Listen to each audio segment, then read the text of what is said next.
Hi everyone, I hope you are all doing good. Welcome to your own platform and academy. I am your educator Kanupriya और आज हम लोग करने वाले हैं एक बहुत ज़्यादा इंपॉर्टेंट चीज़ पे बात, यानी कि आपकी टॉप 50 ऐसे टॉपिक्स जो आपको छोड़ के नहीं जाने हैं। अगर आप लोग जून 2025 का एग्जाम देने वाले हो, ठीक है, तो ऐसे कुछ टॉपिक्स होते हैं जो आपको रिविजन के लिए बहुत इंपॉर्टेंट होते हैं, जो आपको रिविजन करते टाइम ये ध्यान रखना है कि आपको एक बार रिवाइज वो ज़रूर करने हैं।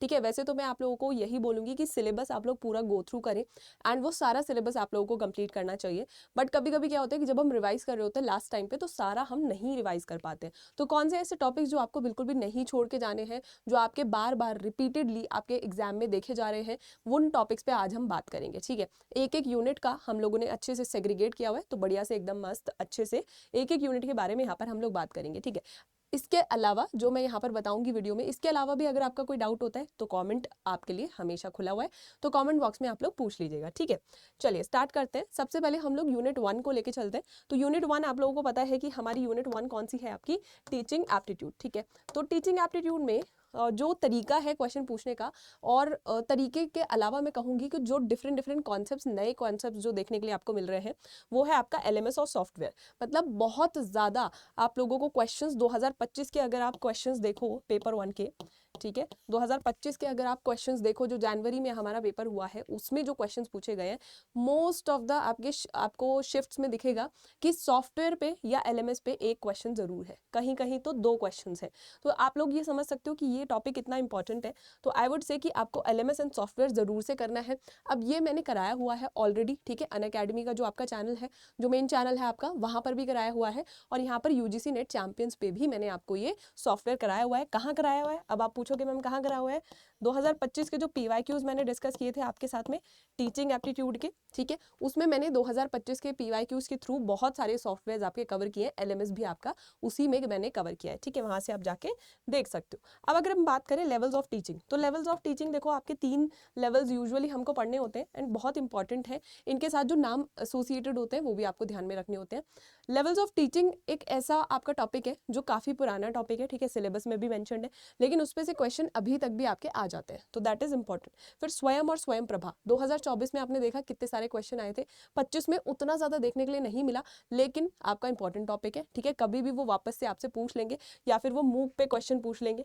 ठीक है, और आई थिंक 2025 में भी आप लोगों को डायरेक्टली स्वयं से क्वेश्चन नहीं आया, but match of the following में उन्होंने पूछ लिया है कि स्वयं आपका क्या है। ठीक है, तो स्वयं के बारे में आपको पढ़ना है। फिर ट्रांसफर ऑफ लर्निंग, ये एक नया टॉपिक है और जिसमें से बहुत बार आपको क्वेश्चन अब देखने के लिए मिल रहा है।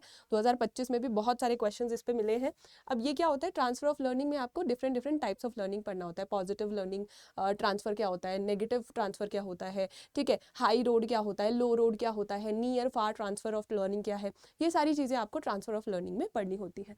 उसके बाद आपकी मेमोरी होती है। अब मेमोरी जैसे आपसे इस तरीके से पूछ लिया जाएगा कि इकोइक मेमोरी जो है वो आपका कौन से टाइप ऑफ मेमोरी है, भाई लॉन्ग टर्म है, शॉर्ट टर्म है, किस टाइप की मेमोरी है।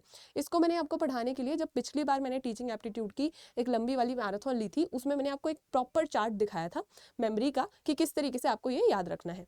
ठीक है, फिर उसके बाद एलएमएस सॉफ्टवेयर की बात हमने कर ली, और टाइप्स ऑफ असेसमेंट बहुत इंपॉर्टेंट है, बहुत ज़्यादा इंपॉर्टेंट है। ठीक है, नॉर्म रेफरेंस, क्राइटेरिया रेफरेंस, आपका समेटिव असेसमेंट क्या होता है, ठीक है, आपका फॉर्मेटिव असेसमेंट क्या होता है, एक न्यू टाइप का असेसमेंट आपसे पूछ रहा था, इप्सेटिव असेसमेंट क्या होता है, ऑथेंटिक असेसमेंट क्या होता है। तो मतलब टाइप्स ऑफ असेसमेंट आपने सारे के सारे यहाँ पर पढ़ने हैं। ठीक है, तो ये आपका इंपॉर्टेंट जो है टीचिंग एप्टीट्यूड का पार्ट है। अब इसके अलावा आप एक चीज और इसमें ध्यान रख सकते हैं कि आप यहाँ पर थ्योरीज भी कवर कर सकते हैं। ठीक है, 25 में आपके थ्योरीज से, टीचिंग एप्टीट्यूड के थ्योरीज से कम क्वेश्चंस आए हैं, लेकिन यहाँ पे थ्योरीज भी आपकी काफी ज्यादा मतलब पूछ ली जाती है। जैसे ब्लूम्स टेक्सोनॉमी आपसे पूछ लिया जाएगा, जीन पियाजे की थ्योरी पूछ ली जाएगी, तो मतलब डिफरेंट डिफरेंट थ्योरीज आप यहाँ पर कवर कर सकते हैं। अच्छा हाँ, 2025 में आपकी क्लासिकल कंडीशनिंग पूछी गई थी। ठीक है, तो लर्निंग की थ्योरी भी आप यहाँ पर कवर कर सकते हैं। क्लासिकल कंडीशनिंग पे, क्लासिकल कंडीशनिंग थ्योरी पर आपका क्वेश्चन पूछ लिया गया था, तो जो लर्निंग की थ्योरीज होती हैं हमारी, वो भी आप लोग यहाँ पर कवर कर सकते हैं। ठीक है, चलिए, तो ये तो हो गया यूनिट 1 की बात। अब यूनिट 2 की अगर हम बात करें, रिसर्च बहुत वास्ट है। ठीक है, रिसर्च में बहुत सारी चीज़ें आपकी आती हैं, लेकिन जहाँ पर बहुत ज़्यादा क्वेश्चंस आपसे पूछे जा रहे हैं, 2025 की अगर हम बात करें, तो देखो टाइप्स ऑफ सैम्पलिंग तो आपका एवरग्रीन टॉपिक है। ठीक है, रिसर्च का टाइप्स ऑफ सैम्पलिंग आपका एवरग्रीन टॉपिक है, उसमें से आपको क्वेश्चन देखने के लिए मिल ही जाता है। फिर आपके रेफरेंस स्टाइल्स जो हैं वो बहुत पूछे गए 2025 में, तो यहाँ पे आपको APA वगैरह ये सब आपको करने हैं कवर। प्लेजारिज्म एंड सॉफ्टवेयर्स बहुत इंपॉर्टेंट है। प्लेजारिज्म एक तो आपको एज अ कॉन्सेप्ट पढ़ना है, ठीक है, लेवल्स पढ़ने प्लेजारिज्म के, प्लस आपको सॉफ्टवेयर्स, ठीक है, प्लेजारिज्म को देखने के लिए हम सॉफ्टवेयर्स कौन से यूज कर रहे हैं रिसर्च में वो देखना है। वैलिडिटी एंड रिलायबिलिटी, ठीक है, दोनों के टाइप्स बहुत इंपॉर्टेंट है, टाइप्स, ठीक है, वैलिडिटी और रिलायबिलिटी के आपके टाइप्स, ठीक। फिर types of test, parametric test क्या होता है, नॉन पैरामीट्रिक टेस्ट क्या होता है, बहुत इंपॉर्टेंट है। अब जो हमने नया एक तरीका देखा है जिससे क्वेश्चन आ रहा है, मीन, मीडियन और मोड आपसे पूछ लिया जा रहा है, बेसिकली उस पर न्यूमेरिकल आ रहा है आपका, ठीक है, मीडियन फाइंड करो, मीन फाइंड करो, ठीक है। मोड का तो आई थिंक मैंने क्वेश्चन नहीं देखा था, बट मीन एंड मीडियन पे आपका क्वेश्चन मैंने देखा था, तो यानी कि सेंट्रल टेंडेंसी आपको अच्छे से करनी है, मेजर्स ऑफ सेंट्रल टेंडेंसी आपको अच्छे से यहाँ पर करने होंगे। प्लस आपके रिग्रेशन कोरिलेशन पे भी क्वेश्चन बिल्कुल आने की इस बार उम्मीद आप कर सकते हो, जब सेंट्रल टेंडेंसी पे क्वेश्चन आ गया है तो वहां से भी आ सकता है, ठीक है। चलिए, क्वार्टाइल, डिसाइल, परसेंटाइल पे भी क्वेश्चन आपका आया है। Types of research very very very important, types of research से भी आपका क्वेश्चन जो है वो पूछ लिया जाता है। प्लस अगर मैं बात करूं एथिक्स, ठीक है, प्लेजारिज्म, वैसे प्लेजारिज्म जो है वो एथिक्स का ही आपका पार्ट है, ठीक है, तो प्लेजारिज्म, एथिक्स ये सब आपने पढ़ना है। उसके अलावा अगर मैं आपको बोलूँ तो PYQs तो देखो आपको हर यूनिट के ही करने होंगे, कम से कम 3 साल के 2 साल के PYQs आप लोग जब करोगे तो कुछ आपको बहुत क्लैरिटी यहाँ पर देखने के लिए मिलेगी कि हमें बहुत अच्छे से समझ आ रहा है, हमने पहले थ्योरी पढ़ी फिर PYQ हम लोगों ने प्रैक्टिस कर ली, तो एक कॉन्फिडेंस भी यहाँ पर डेवलप होगा आपका, ठीक है। चलिए अब यूनिट 3 पे चलते हैं जो हमारा कॉम्प्रीहेंशन होता है। अब अगर मैं कॉम्प्रीहेंशन की बात करूँ तो ये आपके फ्री के 10 मार्क्स है, ठीक है, 5 क्वेश्चंस आपके कॉम्प्रीहेंशन से आते हैं और ये फ्री के 10 मार्क्स आपको यहाँ पर मिल सकते हैं अगर यू डू इट राइट, मतलब अगर आप सही तरीके से यहाँ पर अपनी जो भी क्षमताएं हैं, ठीक है, रीडिंग एबिलिटीज हैं उनको यूज करें।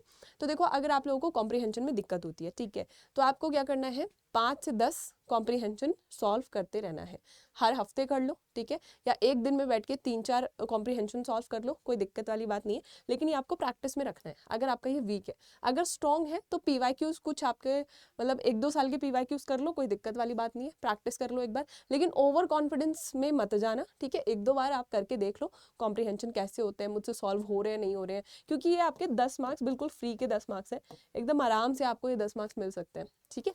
चलिए फिर बात करते हैं कम्युनिकेशन की, तो कम्युनिकेशन का मैंने आपको वन शॉट दिया ही हुआ है, ठीक है, कम्युनिकेशन की मिनी मैराथन मैंने यहाँ पर आपके लिए ली ही हुई है, उसमें ये सब मैंने डिस्कस किया था। टाइप्स ऑफ कम्युनिकेशन, अगेन मैंने आपको बताया था कि टाइप्स ऑफ कम्युनिकेशन, कई बार आपको ये लगता है ये तो पुराना टॉपिक हो गया, अब यहाँ से कहाँ क्वेश्चन आता है, 2025 में भी 2025 के PYQs भी कराए मैंने उस मिनी मैराथन में, वहाँ पे भी आपका टाइप्स ऑफ कम्युनिकेशन से क्वेश्चन है, ठीक है, जो नॉन वर्बल कम्युनिकेशन है आपसे इंट्रापर्सनल पूछ लेता है, वो इंट्रापर्सनल कम्युनिकेशन के फीचर्स आपसे पूछ लेगा वो, ठीक है। मास कम्युनिकेशन भी एक आपका टाइप ऑफ कम्युनिकेशन के अंदर ही आता है, ठीक है, मास कम्युनिकेशन से आपको पता है कि उसके फीचर्स पे कितने क्वेश्चन पूछे जाते हैं।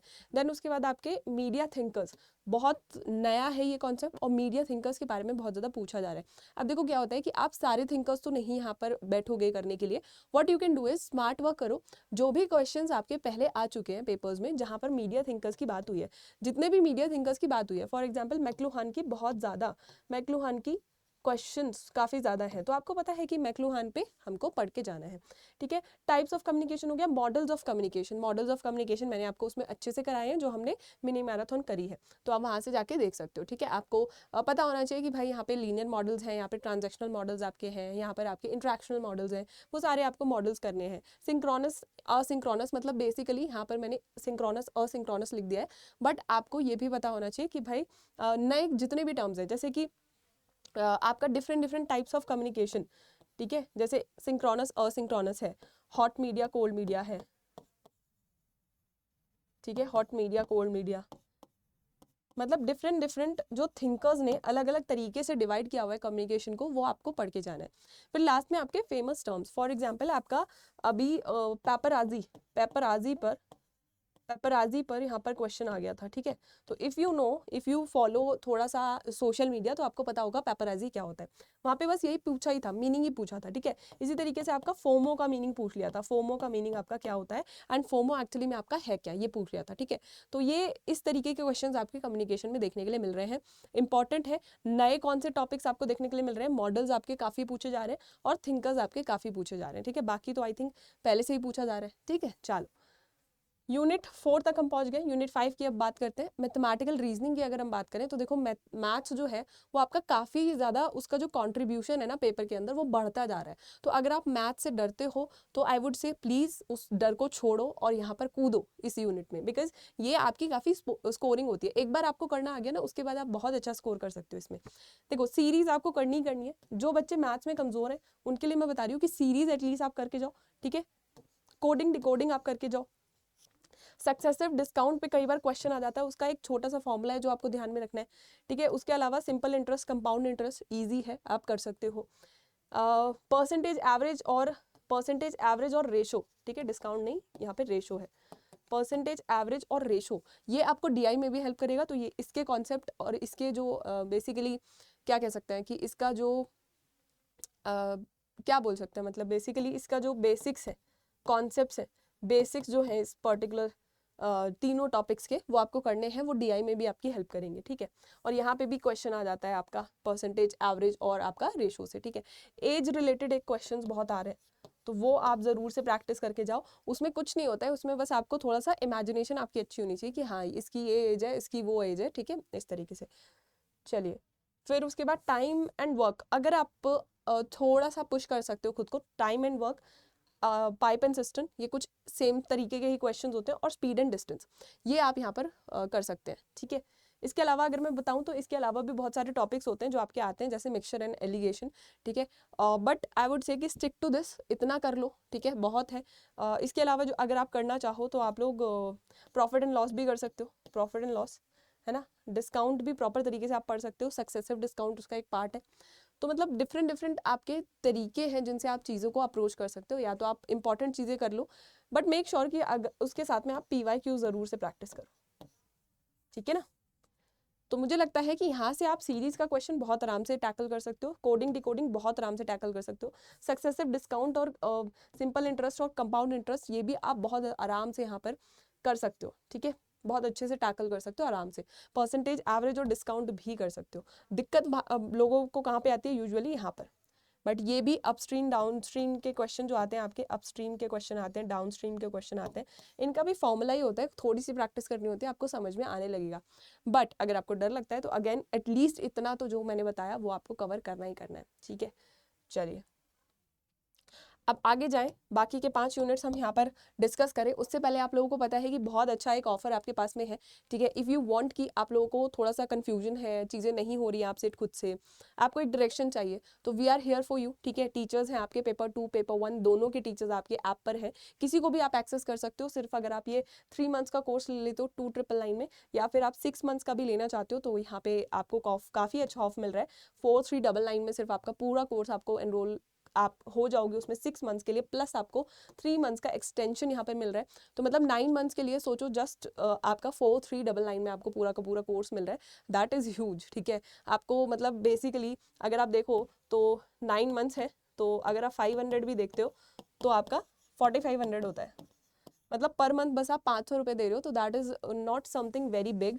तो अगर आप करना चाहते हो इसमें एनरोल तो कर सकते हो, ठीक है। ऐसे ही आपका 12 मंथ्स का कोर्स यहाँ पे चल रहा है। कोड जो आपको यूज़ करना है वो आप अगर मेरा कोड यूज़ करते हो तो मैंने आपको हमेशा बताया कि आप कोई भी कोड यूज़ कर सकते हो, बट अगर आप मेरा कोड यूज़ करके यहाँ पर जैसे ही आप कोड यूज़ करोगे आपको डिस्काउंट पूरा मिल जाएगा। And if you are applying my code तो I am here for you, personal मेरा असिस्टेंस हमेशा आपके साथ में रहेगा, ठीक है। टेलीग्राम पर आप मुझे रीच आउट कर सकते हैं, I will try to help you as much as possible, ठीक है। तो ये कोड आप अप्लाई करके then you can get the benefit जो आपका चल रहा है, 60% ऑफ जो आपका चल रहा है। अब एक और इंपॉर्टेंट इन्फॉर्मेशन, 11 मई को 9 बजे आपका एक टेस्ट है, ठीक है। ये मॉक टेस्ट है, तो बेसिकली हम यहाँ पर ट्राई कर रहे हैं कि आपको बिल्कुल जो रियल वाली फीलिंग होती है ना, जो रियल वाली पेपर की फीलिंग होती है, बिल्कुल वो फीलिंग आपको यहाँ पर मिलेगी, ठीक है। पेपर 2 के जितने भी सब्जेक्ट्स हैं, जितने भी सब्जेक्ट्स अनअकैडमी पे अवेलेबल हैं, सबके यहाँ पर इस तरीके से मॉक टेस्ट होने वाले हैं। तो just go and enroll in that mock test so that आपको एक फील मिले, एग्जाम का फील मिले। वो प्रेशर हैंडल करना तभी आता है जब आपको पता चले ना कैसा प्रेशर फील होता है जब आप पेपर दे रहे होते हो, तो वो आपको यहाँ से पता चलेगा, ठीक है। तो 9 बजे आपका है, 11 मई को आपका है। स्कॉलरशिप आपको मिल सकती है इसमें 100% अगर आपने अच्छा परफॉर्म किया तो, ठीक है। चलिए अब अगर हम बात करें यूनिट 6 की, तो यहाँ पे हम बात करते हैं लॉजिकल रीजनिंग की। अब लॉजिकल रीजनिंग में आपको क्या क्या ध्यान रखना है, देखो पॉलिसीज तो आपको करनी ही है, फॉर्मल इनफॉर्मल दोनों, ठीक है। मूड एंड फिगर आपको करना है, बहुत इंपॉर्टेंट है। मूड एंड फिगर पे बहुत सारे क्वेश्चन बने हैं 2025 में, ठीक है। स्क्वायर ऑफ अपोजिशन अगेन आपका इंपॉर्टेंट टॉपिक है। इंडियन लॉजिक आपको पता है कि बहुत बहुत इंपॉर्टेंट है, कई बार क्वेश्चन उससे बनता है, हर शिफ्ट में बनता है, ठीक है। तो इंडियन लॉजिक आपको करना है, और उसमें भी आपका सबसे ज्यादा क्या है, हेत्वाभास बहुत इंपॉर्टेंट है आपका, ठीक है। फैलेसीज ऑफ इन्फ्रेंस बहुत बहुत बहुत इंपॉर्टेंट है, ठीक है। तो ये कुछ आपके टॉपिक्स हैं जो आपको एलआर में करने हैं, यानी लॉजिकल रीजनिंग में आपको कवर करने हैं। फिर अगर मैं बात करूँ डीआई की, तो देखो डीआई जो नए पैटर्न पे हैं वो आपको करने हैं, जैसे कि मिसिंग डीआई आपके हैं, मिसिंग डीआई है, डबल टेबल डीआई है, ठीक है। इन सब चीजों से आप लोग काफी ज्यादा डरते हो, डबल टेबल डीआई है। ऐसे ही जो आपके डीआई आ रहे हैं वो थोड़े से अभी एब्सोल्यूट नंबर्स में आपको नहीं दिया होता डेटा, और वो आपको पूछे जाते हैं परसेंटेज रेशो, इसमें आपको डेटा देके पूछे जाते हैं। वैसे डीआई भी जरूर आपको प्रैक्टिस करना है। आपको पता है डीआई की मेरी पूरी सीरीज है, you can go through that. बहुत जल्द हम उसमें 2025 के भी पीवाईक्यूज शुरू करने वाले हैं। 2024 तक हम लोगों ने काफी डिस्कशन अच्छे से किया है पीवाईक्यूज का, डीआई के पीवाईक्यूज का, और मैंने बिल्कुल बेसिक से एडवांस लेवल तक आपको वहां पर चीजें समझाई हैं, बिल्कुल फ्री। वो यूट्यूब पे आपके पास में पड़ा हुआ है, तो वो देख सकते हो आप जाके, ठीक है। बाकी डीआई के लिए आपको क्या करना है, डीआई के लिए आपको पीवाईक्यूज ज्यादा से ज्यादा प्रैक्टिस करने, परसेंटेज है, रेशो है, और एवरेज है। यूजुअली आपका ये यूज होता है आपके डीआई में, ठीक है। कभी कभी आपके स्पीड डिस्टेंस टाइम पे भी आ जाते हैं, कभी कभी आपका इंटरेस्ट पे भी आ जाता है, ठीक है। तो इसीलिए आपको कॉन्सेप्ट, जो हमने मैथमेटिकल रीजनिंग की बात कर रही थी मैं, वहां पे जो कॉन्सेप्ट है ना वो पढ़ने इसीलिए जरूरी है, क्योंकि कभी कभी जब किस्मत खराब होती है ना, तो इनसे हटके जो हमारा डीआई आता है वो किस पे आ जाता है, टाइम एंड डिस्टेंस पे, स्पीड पे, ठीक है। या फिर आपका आ जाएगा उस पे सिंपल इंटरेस्ट, कंपाउंड इंटरेस्ट पे, ठीक है। होता है ऐसा बहुत कम है वैसे, मोस्टली जो आपके डीआई होते हैं वो इन तीनों कॉन्सेप्ट्स पे आपके बेस्ड रहते हैं।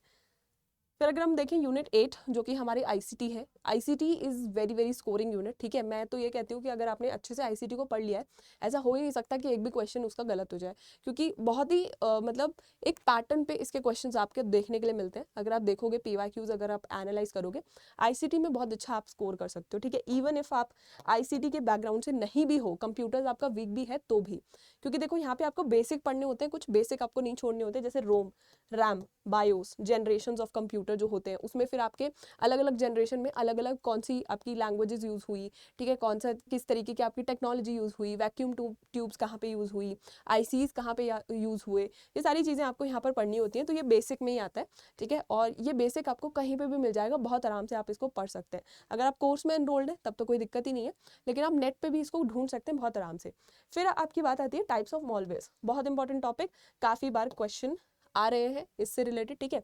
बहुत अलग अलग टाइप्स ऑफ मॉलवेज वो पूछ लेता है, मैंने टाइप्स ऑफ मॉलवेज पे आपकी एक क्लास भी ली हुई है, तो वो भी आप जाके देख सकते हो। फिर number system, number system is relatively tougher concept थोड़ा सा, ठीक है, हर किसी को नहीं समझ आता है और बहुत जल्दी से नहीं समझ आता है। तो यहाँ पे बेसिकली हम क्या करते हैं, नंबर सिस्टम में हम कन्वर्जन्स करते हैं, ठीक है, बाइनरी से हेक्साडेसिमल, हेक्साडेसिमल से बाइनरी, तो इस तरीके से हम यहाँ पर कन्वर्जन सीखते हैं। तो नंबर सिस्टम आपका क्वेश्चन जो है वो काफ़ी ज़्यादा नंबर सिस्टम से आ रहा है, और यहाँ पे कन्वर्जन सीखने के लिए एक एक करके करो, ठीक है, एक एक पकड़ो, पहले बाइनरी से कन्वर्ट करना सीखो सब में, फिर डेसिमल से सब में कन्वर्ट करना सीखो, इस तरीके से करो, एक एक पॉइंट लेके चलो। फिर आपका personal area network, local area network, मतलब पैन, लैन, मैन, वैन, ये आपके इसमें से क्वेश्चन काफ़ी बार देखे गए, मैच ऑफ द फॉलोइंग में बहुत बार, ठीक है। इंटरनेट से क्वेश्चन आ जाता है आपका, ठीक है, www क्या होता है, वेब पेजेस क्या होते हैं आपके, ठीक है, URL क्या होता है आपका, ये सारे इंटरनेट से रिलेटेड आपके क्वेश्चंस आ जाते हैं। फिर abbreviations are very very important, abbreviation से आई थिंक हर साल ही क्वेश्चन आता है, तो एब्रीवेशंस आपको नहीं छोड़नी है। उसके अलावा मेमोरी, मेमोरी भी बहुत इंपॉर्टेंट है। इसके अलावा आपकी कोई भी नई लेटेस्ट टेक्नोलॉजी है, ठीक है, जैसे कि आपका क्वेश्चन आ जाता है एआई पे, क्वेश्चन आ जाएगा आपका एआई पे, वर्चुअल रियलिटी पे, ठीक है, ऑगमेंटेड रियलिटी पे, ठीक है, और किस पे क्वेश्चन आता है आपका, मतलब डिफरेंट डिफरेंट आपकी आईओटी पे क्वेश्चन आ जाएगा, ठीक है। तो डिफरेंट डिफरेंट जो भी आपकी टेक्निक्स यूज हो रही हैं, जो भी आपके टेक्नोलॉजी में जो आप कुछ भी टर्म अगर सुनते हो अपने आसपास, ठीक है, जैसे कि अभी घिबली ट्रेंड आया था, ठीक है, घिबली ट्रेंड आया था, तो वहाँ पे आपको ये नहीं है कि घिबली ट्रेंड के बारे में आपको सब कुछ पढ़ना है, बट अगर वो आईसीटी से रिलेटेड कुछ भी बता रहा है तो वो आपको ध्यान में रखना है कि भाई ये किसने स्टार्ट किया, ठीक है, कंपनी आपसे पूछ सकता है कि ये एक्चुअली में आइडिया किसका था, ठीक है। फिर उस कंपनी से रिलेटेड जो अलग अलग चीज़ें चल रही हैं वो आपसे पूछी जा सकती है, जो आईसीटी के इनिशिएटिव चला रही है वो कंपनी। तो इस तरीके से आपको थोड़ा सा रिलेट करके पढ़ना होता है। बाकी आईसीटी आपका काफ़ी डुएबल है, ठीक है, ये इससे आपको डरना नहीं है, ये टेक्निकल नहीं है, बहुत आराम से आपका डुएबल है। बहुत ही ऐसी चीज़ें बताता है जो आप आराम से आसपास देख सकते हो, आपको दिख रहा होता है, ठीक है। चलिए, तो कवर कर लिया आई थिंक हमने सब कुछ। देन उसके बाद हमारा आता है पीडीई, जिसमें आप लोग बहुत परेशान रहते हो। अब पीडीई का मैं आपको ये बोलूँगी कि 2 क्वेश्चन आप मान के चलो कि बहुत ही अजीब से आएंगे। वो या तो आपको आते ही होंगे, ठीक है, या तो आपको नहीं आते होंगे। मतलब आते कैसे होंगे, या तो आपने कभी न्यूज़पेपर में पढ़ लिया, या तो आपने कभी न्यूज़ सुन ली, उसमें कुछ एक टर्म आ रही थी, ठीक है। तो इस तरीके से आपको वहाँ पे मिल जाएंगे। जैसे कि ओडीएस के बारे में पूछ लिया था। अब ओडीएस के बारे में, जिसने ओडीएस पे भी इतना अच्छा क्वेश्चन उन्होंने पूछा हुआ था कि बेसिकली यहाँ पर क्या होता है, ओजोन डिप्लीटिंग सब्सटेंसेस होते हैं, ठीक है। अब उनकी कैटेगरी होती है, उस पर भी क्वेश्चन पूछ रखा था। अब अगर आपने ये पढ़ा है तो आप बता पाओगे, अगर आपने नहीं पढ़ा है तो आपको नहीं पता होगा, एंड आपको तुक्का मारना पड़ेगा इसमें बेसिकली, ठीक है। तो ये बेसिकली क्या होता है कि यहाँ पे आपको एनवायरमेंट रिलेटेड 2 क्वेश्चंस ऐसे आते हैं जो शायद आपने नहीं पढ़े होंगे। अब हमें काम करना है उन 3 क्वेश्चंस पे जो हमारे थोड़े से मिले जुले टाइप्स आ जाते हैं, या फिर हम कहें कि थोड़े से नॉन क्वेश्चंस आ जाते हैं। अब वो नॉन क्वेश्चंस किस पे से आते हैं, देखो एमडीजीज एसडीजीज बहुत इंपॉर्टेंट है, बहुत ज़्यादा, इन पे से क्वेश्चन आपका देखा जाता है। फिर उसके बाद अगर मैं बात करूँ एक्ट्स की, डिफरेंट डिफरेंट आपके एयर पॉल्यूशन को प्रिवेंट करने के लिए जो एक्ट है, वाटर के पोल्यूशन को प्रिवेंट करने के लिए जो एक्ट है, आपका वाइल्ड लाइफ प्रोटेक्शन एक्ट जो है, ठीक है, ये सारे एक्ट्स आपको पता होने चाहिए क्योंकि उनकी क्रोनोलॉजी कई बार पूछ चुके हैं। ऐसे ही आपका जो नेशनल एक्शन प्लान है क्लाइमेट चेंज का, NAPCC, वहाँ पे जो उसके आपके सब कंटेंट है, सब कैटेगरीज हैं, उनसे क्वेश्चन पूछ लिया जाता है। तो आपको NAPCC बहुत अच्छे से करना है। कन्वेंशंस आपके बहुत इंपॉर्टेंट है, प्रोटोकॉल्स आपके बहुत इंपॉर्टेंट है, जैसे क्योटो हो गया है ना, तो क्योटो प्रोटोकॉल में भाई क्या क्या चीज़ें हुई, कब वो आया, ये सारी चीज़ें आपको पता होनी चाहिए। इस तरीके से डिफरेंट डिफरेंट प्रोटोकॉल्स आपको सारे कवर करने हैं। फिर पॉल्यूटेंट्स आपके बहुत इंपॉर्टेंट है, ठीक है। पॉल्यूटेंट्स में ना डिफरेंट डिफरेंट कैटेगरी है, कुछ एयर पॉल्यूटेंट्स होते हैं आपके। अब यहाँ पे क्या आता है कि आपको क्या क्या करना है, पहले आपको समझना है एयर पोल्यूशन क्या होता है, फिर आपको पॉल्यूटेंट समझना है, फिर एक एक गैस को लेके कि कार्बन डाइऑक्साइड अगर है, नाइट्रस ऑक्साइड जो है वो क्या कर रही है, ठीक है, वहाँ पे आपको ये चीज़ पढ़नी है। अब नए नए कॉन्सेप्ट यहाँ से पॉल्यूटेंट्स में आ रहे हैं, जैसे कि आपने सुना होगा, आपको सूट एक वर्ड दिख रहा है, ठीक है, सूट एक वर्ड दिख रहा है आपको कि भाई सूट क्या होता है। तो ये मतलब बेसिकली क्या है कि आपको पॉल्यूटेंट्स में ना थोड़ा सा अंदर घुसना पड़ेगा कि एक्चुअली में क्या हो रहा है। अब यहाँ पे सिर्फ कार्बन डाइऑक्साइड से क्वेश्चन नहीं आ रहा, CO2 से क्वेश्चन नहीं आ रहा, आपसे सूट पूछा जा रहा है क्या हो रहा है, डिफरेंट डिफरेंट पॉल्यूटेंट्स आपसे यहाँ पर पूछे जा रहे हैं। तो आपको थोड़ा सा डिग डीप करना पड़ेगा इसमें। पॉल्यूटेंट्स आपको एयर वाले भी देखने पड़ेंगे, वाटर वाले भी देखने पड़ेंगे। इनफैक्ट आपको जो वेस्ट, हमने टाइप्स ऑफ वेस्ट देखे हैं, वेस्ट पे क्वेश्चन कई बार आ जाता है, तो वो भी आपको ध्यान में रखना है। ऑल्सो एक और चीज़, बहुत इंपॉर्टेंट चीज़, कि आपके न्यू टर्म्स कुछ भी अगर आ रहे हैं, स्पेशली अगर किसी टर्म में बायो का यूज़ हो रहा है, बायो, अब वो बायो गैस हो सकता है, ठीक है, वो बायो एक्यूमुलेशन हो सकता है, ठीक है, या तो वो बायो डीजल भी हो सकता है, बायो डीजल पे भी क्वेश्चन आए हैं। तो जहाँ पे भी आपका बायो दिख गया ना आपको, उस एनवायरमेंट टर्म को आपको छोड़ना नहीं है, स्पेशली अगर वो न्यूज़ में चल रही है तो बिल्कुल ही नहीं छोड़ना है, ठीक है। तो ये आपको ध्यान में रखने हैं। उसके अलावा आपको अगर मैं कहूँ तो यही चीज़ ध्यान रखनी है कि टर्म क्या चल रहा है, नया कुछ टर्म अगर एनवायरनमेंट से रिलेटेड चल रहा है वो एक बार गो थ्रू कर लो। अदरवाइज अदर देन दैट आपको बहुत ज़्यादा मेहनत करने की जरूरत नहीं है एनवायरनमेंट पे, ठीक है। कुछ बेसिक क्वेश्चंस कभी कभी एनवायरनमेंट से पूछ लिए जाते हैं, जैसे कि आपका सॉइल प्रोफाइल पे क्वेश्चन पूछ लिया गया था, सॉइल प्रोफाइल पे 2025 में आपका क्वेश्चन पूछ लिया गया था, ठीक है। इस तरीके से आपके बहुत ही बेसिक से क्वेश्चंस कुछ पूछ लिए जाते हैं। बेसिक्स के लिए मैं आप लोगों के साथ में आज क्लास लेने ही वाली हूँ, ठीक है। 5 बजे आपकी क्लास है, फ्री क्लास है अनअकैडमी की ऐप के ऊपर, ठीक है। तो वहाँ पे बेसिक्स हम लोग करेंगे एनवायरनमेंट के कुछ, एंड डू नॉट वरी, ठीक है, एक एक टॉपिक पे आपको बहुत सारी चीज़ें मिल जाएंगी। इट्स जस्ट अबाउट यू कि आप अपनी रिसोर्सेज को कितने अच्छे से स्ट्रक्चर्ड वे में रख के चीज़ें कर पाते हो। फिर हमारा जो लास्ट यूनिट होता है हायर एजुकेशन, उसमें भी आप लोग बहुत कन्फ्यूज रहते हो कि मैम क्या करें क्या ना करें। मेरा ये अप्रोच है कि आपका पीडीई और हायर एजुकेशन जो है वो PYQ बेस्ड ही होना चाहिए। इसमें इतना सिलेबस है दोनों यूनिट्स में, जो लास्ट की दोनों यूनिट्स हैं, अगर आप सिलेबस वाइज जाना शुरू करोगे तो बहुत ज़्यादा पढ़ पढ़ के थक जाओगे। तो बेस्ट वे क्या है कि आप PYQs देखो, 2 से 3 साल के जो PYQs हैं उसमें जो भी कॉन्सेप्ट पूछा गया है आपसे, सारे कॉन्सेप्ट आप लोग पढ़ लो पीडीई और HE से रिलेटेड, ठीक है। अब अगर हम बात करें हायर एजुकेशन, तो हायर एजुकेशन में जो नए तरीके के क्वेश्चन देखे गए हैं वो आपके क्या देखे गए हैं, इंपॉर्टेंट इंस्टीट्यूशंस पे। जैसे इस बार RIMC के ऊपर एक क्वेश्चन पूछा गया था, ठीक है।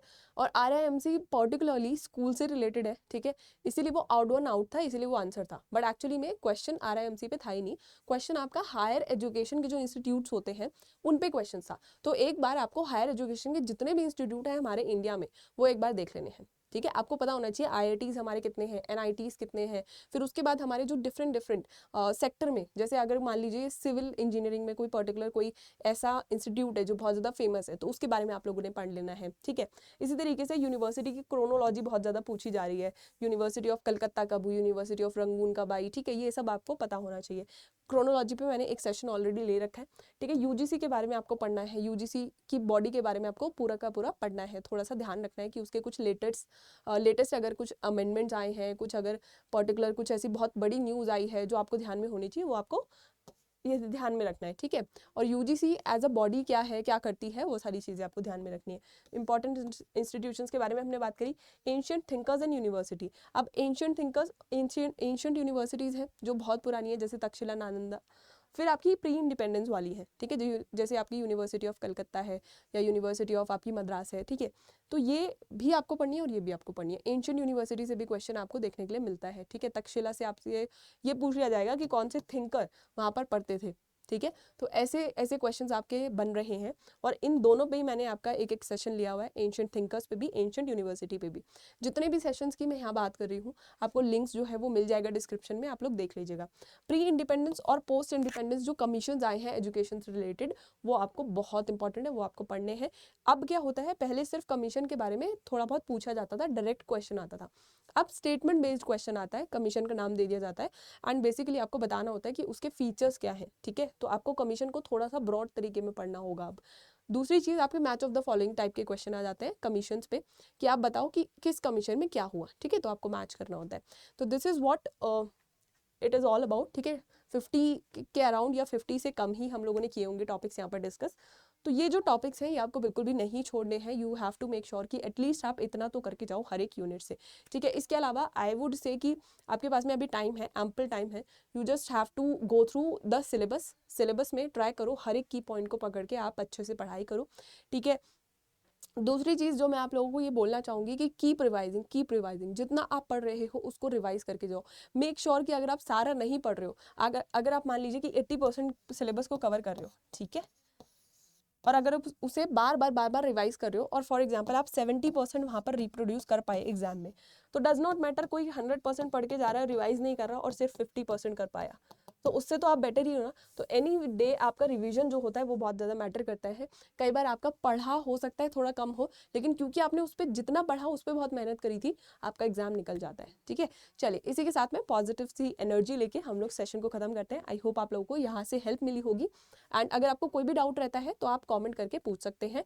इसके अलावा अगेन मैं आपको बताना चाहती हूँ, ये बहुत इंपॉर्टेंट आपकी इन्फॉर्मेशन है, ठीक है। आपका जो कोर्स है पूरा का पूरा 60% ऑफ पे ये चल रहा है, एंड आपका स्कॉलरशिप टेस्ट है जो आपका मॉक टेस्ट की तरह बिल्कुल है, एंड बहुत आप लोगों को एकदम वही वाली फीलिंग आएगी कि आप एग्जाम दे रहे हैं। तो डू अटेम्प्ट दिस, ठीक है, काफ़ी आप लोगों को अच्छा भी लगेगा, काफ़ी आपको चीज़ें अपने बारे में काफ़ी सारी चीज़ें एनालिसिस करके यहाँ पर समझ भी आएंगी, ठीक है।